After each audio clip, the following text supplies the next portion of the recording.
Iran Israel युद्ध के बीच एक और जहाज नंदा देवी एलपीजी लेकर भारत पहुंच चुका है। होर्मुज को पार कर नंदा देवी गुजरात के वाडिनार पोर्ट पहुंचा। ईरान इजरायल युद्ध के बीच एक और जहाज नंदा देवी एलपीजी लेकर भारत पहुंच चुका है। होर्मुज को पार कर नंदा देवी गुजरात के वाडिनार पोर्ट पहुंचा, जो 44,000 मैट्रिक टन एलपीजी लेकर आया है। वहीं एलपीजी से लदा भारतीय जहाज शिवालिक सोमवार शाम को गुजरात के मुंद्रा पोर्ट पहुंचा था।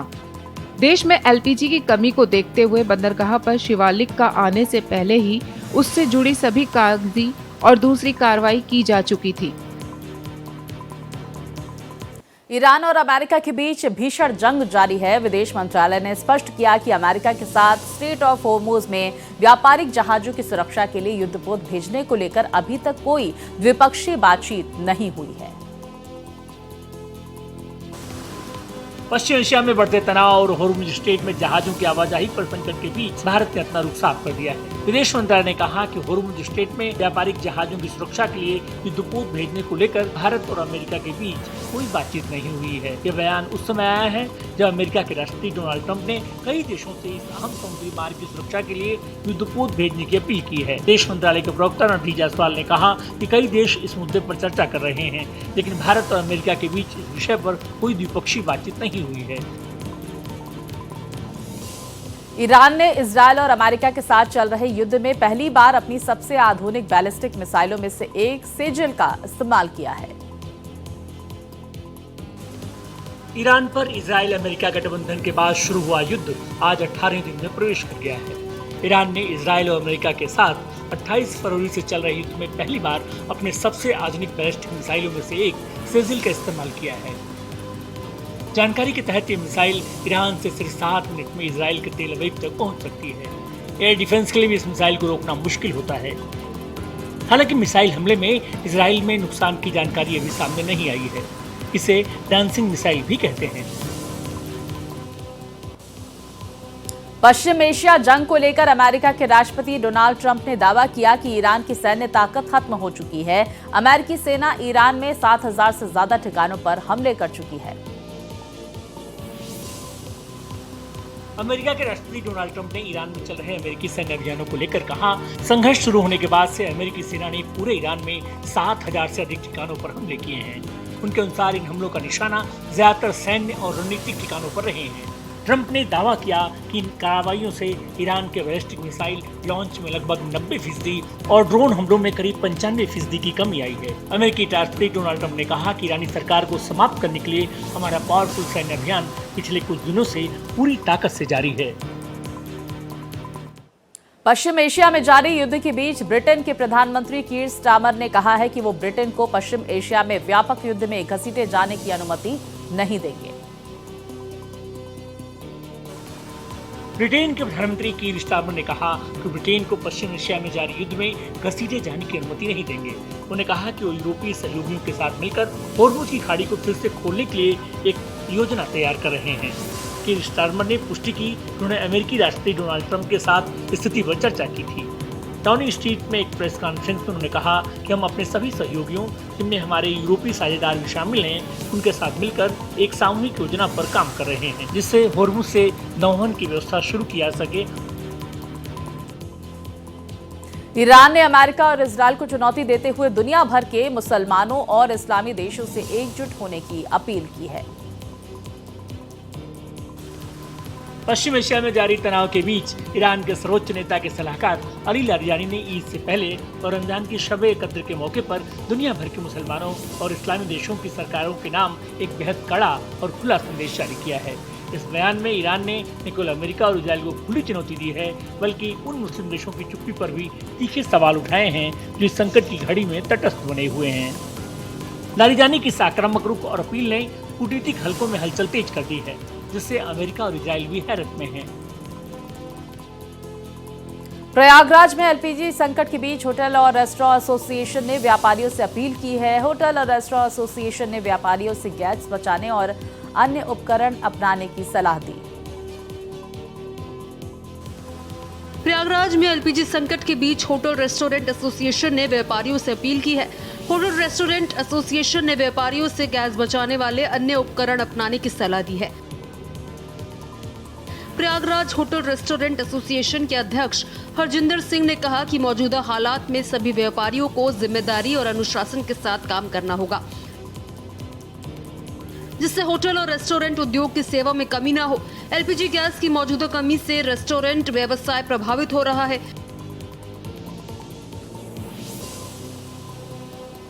कमर्शियल गैस सिलेंडर की कमी और घरेलू सिलेंडर ना मिलने की वजह से महाराष्ट्र के गोंदिया में अब लकड़ी की मांग उठ रही है। लोग होटल और घरों में जलाने के लिए लकड़ी और लकड़ी के बुरादे की डिमांड कर रहे हैं। खाड़ी युद्ध का असर भारत के हर कोने में देखा जा रहा है। देश के कई हिस्सों में एलपीजी गैस सिलेंडर की कमी महसूस की जा रही है। इसी तरह गोंदिया जिले में भी लकड़ी की डिमांड बढ़ गई है। कमर्शियल गैस सिलेंडर की कमी और घरेलू सिलेंडर न मिलने की वजह से लोगों में अब लकड़ी की मांग उठ गई है। गैस न मिलने के चलते घरों और रेस्टोरेंट में लकड़ी के चूल्हे पर भोजन तैयार किया जाने लगा है। होटल और घरों में जलाने की लकड़ी और लकड़ी के बुरादे की लोग डिमांड कर रहे हैं। राज्यसभा चुनाव में एनडीए ने बम्पर जीत दर्ज की है। बिहार की 5 राज्यसभा सीटों पर एनडीए ने परचम लहराया। राज्यसभा चुनाव में एनडीए ने बम्पर जीत दर्ज की है। देश के 10 राज्यों में कल राज्यसभा की 37 सीटों के लिए मतदान हुआ। 7 राज्यों असम, पश्चिम बंगाल, छत्तीसगढ़, तमिलनाडु, महाराष्ट्र, हिमाचल प्रदेश और तेलंगाना में 26 उम्मीदवार निर्विरोध निर्वाचित हुए, जिसके बाद बाकी 11 सीटों के लिए बिहार, उड़ीसा और हरियाणा में वोटिंग हुई। बिहार की 5 राज्यसभा सीटों पर एनडीए के नीतीश कुमार, नितिन नवीन, उपेंद्र कुशवाहा, रामनाथ ठाकुर और शिवेश कुमार ने शानदार जीत दर्ज की। इलेक्शन कमीशन ने बड़ा फैसला लेते हुए मुख्यमंत्री ममता बनर्जी के 2 खासम खास अधिकारियों को हटा दिया है, तो वहीं पश्चिम बंगाल के मुख्य सचिव और गृह विभाग के प्रधान सचिव को उनके पद से हटा दिया गया। आयोग ने इन दोनों पदों पर नए अधिकारियों की नियुक्ति के निर्देश भी जारी कर दिए हैं। पश्चिम बंगाल में विधानसभा चुनाव की तारीखों के ऐलान के साथ ही चुनाव आयोग एक्शन मोड में आ गया है। ईसीआई ने बड़ा फैसला लेते हुए मुख्यमंत्री ममता बनर्जी के 2 खासम खास अधिकारी, राज्य के मुख्य सचिव और गृह विभाग के प्रधान सचिव को उनके पद से हटा दिया है। आयोग ने इन दोनों पदों पर नए अधिकारियों की नियुक्ति के निर्देश जारी कर दिए हैं। चुनाव आयोग ने पश्चिम बंगाल सरकार के मुख्य सचिव को भेजे गए पत्र में कहा कि विधानसभा चुनाव की तैयारियों की समीक्षा के बाद ये फैसला लिया गया।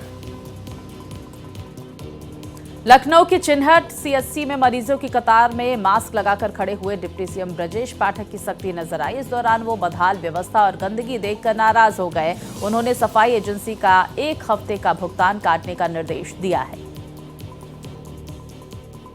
लखनऊ के चिन्हट सामुदायिक स्वास्थ्य केंद्र यानी कि सीएचसी में सफाई व्यवस्था, वार्डों की बदहाली और लापरवाही पर डिप्टी सीएम ब्रजेश पाठक भड़क उठे। निरीक्षण के दौरान जनरल वार्ड में कई बेड पर चादर नहीं मिली और अस्पताल परिसर में गंदगी देख उन्होंने कड़ी नाराजगी जताई। डिप्टी सीएम ने जिम्मेदारों को नोटिस देने और सफाई एजेंसी का 1 सप्ताह का भुगतान काटने के निर्देश दिए। साथ ही चेतावनी दी कि जब तक अस्पताल में साफ सफाई की व्यवस्था दुरुस्त नहीं होगी तब तक संबंधित अधिकारी घर नहीं जाएंगे। डिप्टी सीएम ब्रजेश पाठक सोमवार को अचानक चिन्हट सीएचसी पहुंच गए। एनआईए अदालत ने यूक्रेनियन और एक अमेरिकी नागरिक सहित 7 विदेशियों को 11 दिनों की हिरासत में भेज दिया है। आरोप है कि वो वीजा पर भारत आए और फिर मिजोरम में प्रवेश कर चुके थे और ड्रोन चलाने की वो ट्रेनिंग ले रहे थे। दिल्ली में एनआईए ने बड़ी कार्रवाई की है। जानकारी के मुताबिक आतंकवादी ट्रेनिंग से जुड़े मामले में 7 विदेशी नागरिकों को गिरफ्तार किया गया है। इनमें 6 यूक्रेन के और एक अमेरिकी नागरिक शामिल है। आरोप है कि ये लोग म्यांमार में हथियार और ड्रोन चलाने की ट्रेनिंग दे रहे थे और इसके लिए इन्होंने यूरोप से ड्रोन मंगाए थे। सभी पर अवैध तरीके से भारत में प्रवेश करने का भी केस दर्ज हुआ है। कोर्ट ने इन 7 आरोपियों को 11 दिन की कस्टडी में भेज दिया है। एनआईए अब इनसे पूछताछ कर रही है ताकि आतंकी नेटवर्क की पूरी जानकारी सामने आ सके। महाराष्ट्र के चंद्रपुर में सतबहनी पहाड़ी पर मन्नत पूरी करने गए भक्तों पर मधुमक्खियों ने हमला कर दिया। इस हमले में 4 भक्त घायल हो गए हैं, जिसमें एक 3 साल की बच्ची भी शामिल है। चंद्रपुर के नागभीड़ तालुका में मशहूर सतबहिनी पहाड़ी पर मन्नत पूरी करने गए भक्तों पर मधुमक्खियों ने हमला कर दिया। इस हमले में 4 भक्त घायल हो गए हैं, जिसमें से एक 3 साल की बच्ची भी शामिल है। एक परिवार के कुछ सदस्य अपनी बेटी की मन्नत पूरी करने सतबहिनी पहाड़ी पर गए थे। जब पूजा चल रही थी तभी अचानक मधुमक्खियों का झुंड इलाके में आ गया और भक्तों पर हमला कर दिया। इस घटना में पुजारी समेत 4 लोग घायल हो गए। घायलों को तुरंत इलाज के लिए गोविंदपुर और तलोधी के अस्पतालों में भर्ती कराया गया। ग्रेटर नोएडा में क्राइम ब्रांच और पुलिस ने ज्वाइंट ऑपरेशन में सुंदर भाटी गिरोह के 2 सक्रिय सदस्यों को गिरफ्तार किया। बदमाशों के कब्जे से एक पिस्टल, एक तमंचा, जिंदा कारतूस और खोखा बरामद हुआ है। ग्रेटर नोएडा में क्राइम ब्रांच और पुलिस को बड़ी कामयाबी मिली। ज्वाइंट ऑपरेशन में सुंदर भाटी गिरोह के 2 सक्रिय सदस्यों को गिरफ्तार किया गया है। यमुना पुस्ता के घरबरा के पास हुई मुठभेड़ के बाद इन्हें पकड़ा गया। बदमाशों के कब्जे से एक पिस्टल, एक तमंचा, जिंदा कारतूस और खोखा बरामद हुआ। पुलिस को सूचना मिली थी कि शासन द्वारा चिन्हित सुंदर भाटी गिरोह के 2 सदस्य किसी बड़ी घटना को अंजाम देने की फिराक में हैं। यूपी के जालौन में एक पिता अपने 15 साल के बेटे की मौत के बाद न्याय के लिए दर-दर भटक रहा है, लेकिन बेटे के हत्यारों की अभी तक गिरफ्तारी नहीं हुई है। पिता ने अधिकारियों पर शिकायत के बावजूद कार्रवाई नहीं करने का आरोप लगाया है। जालौन में एक पिता अपने 15 साल की बेटे की मौत के बाद न्याय के लिए दर-दर भटकने को मजबूर है। बेटे की संदिग्ध परिस्थितियों में मौत के बाद भी कार्रवाई न होने पर वो सीधे पुलिस अधीक्षक के पास पहुंचे और आरोपियों की गिरफ्तारी की मांग की। पीड़ित पिता के मुताबिक उसके नाबालिग बेटे फहीम की मौत सामान्य नहीं बल्कि हत्या है। घटना के बाद उसने पुलिस को सूचना देकर कार्रवाई की मांग की, लेकिन थाना स्तर पर उसकी शिकायत को गंभीरता से नहीं लिया गया।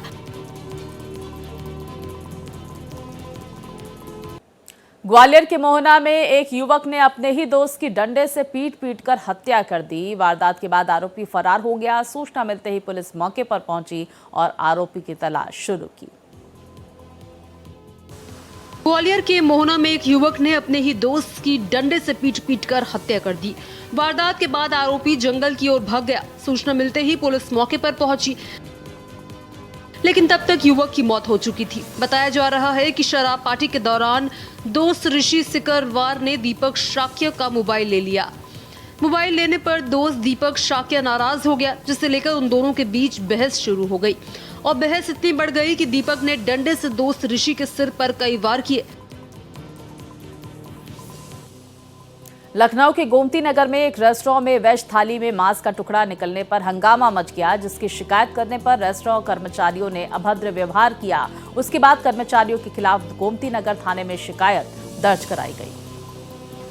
लखनऊ के गोमती नगर स्थित फूड वैली के हाउस ऑफ रॉयल्स की वेज थाली में मांस का टुकड़ा निकलने पर हंगामा मच गया। रेस्टोरेंट में रात कुछ लोग खाना खाने पहुंचे थे। सभी ने अलग अलग वेज आइटम ऑर्डर किया। ऑर्डर आने के बाद खाना शुरू किया तो उसमें मांस का टुकड़ा मिला। इस पर ग्राहकों ने हंगामा शुरू कर दिया। प्रयागराज के प्रीतम नगर से हेमंत कुमार सिंह अपने 14 साथियों के साथ लखनऊ आए थे। सभी ने डिलक्स वेज समेत अन्य शुद्ध शाकाहारी खाना ऑर्डर किया। कुछ देर बाद खाना सर्व कर दिया गया। सबने खाना शुरू किया तो थाली में मांस का टुकड़ा मिला।